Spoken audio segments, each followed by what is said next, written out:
Well, we already know COVID cases are going up in our area, but now local hospitals and health districts are saying hospitalizations are also rising. Good evening, I'm Naya Gonzalez. And I'm Todd Unger. Tonight, JARELL Baker is live from Seton Medical Center in Harker Heights. All right, JARELL, how much of an increase are we really talking about?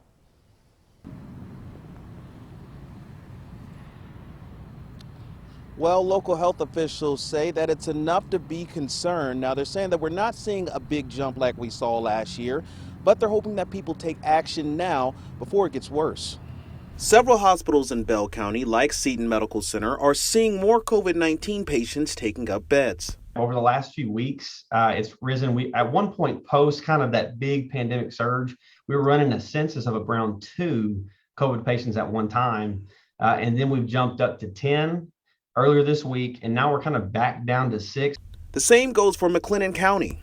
Our latest numbers show that this past week we had an increase of 8%. So we went from 17% daily average to an 18% daily average.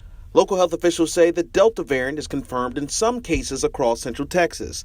There are several factors leading to the jump in COVID numbers, including lack of vaccinations. Most of those ages is approximately between 30 and 50 and 60, right around that range. And all of them that we've seen thus far are all unvaccinated individuals. Local health officials say hospitalizations and COVID numbers are rising in states with low vaccination rates, including the Lone Star State. 60% of our citizens are out there potentially, at risk for getting COVID-19 and serious complications to COVID-19. Even though we're seeing a slight increase in hospitalizations across Central Texas, local health officials are encouraging people to take it seriously, especially since school is about to start. I know you remember last year at the beginning of the school year, how schools would have to close for a few days. They would have to quarantine people. It was not a stable environment for learning.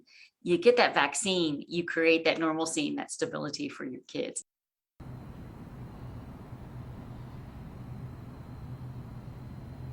Officials with Seton Medical Center say that 90% of their staff is fully vaccinated and they have plenty of PPE, and they also have surge plans in place just in case things get out of hand.